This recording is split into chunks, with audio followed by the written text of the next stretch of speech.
and travel in all directions by sound waves.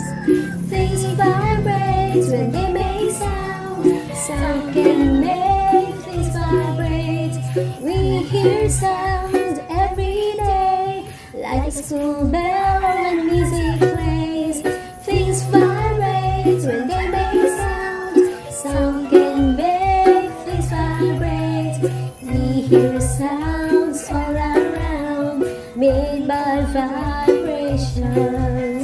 Things vibrate when they make sound.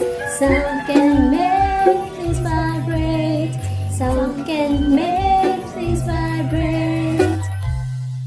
Hello, just sitting here singing and enjoying the amazing sound energy coming from my ukulele. And yes, it has everything to do with the vibrations of those strings. Are you ready to learn about sound energy? Well, we will hear a lot of things today. Here we go.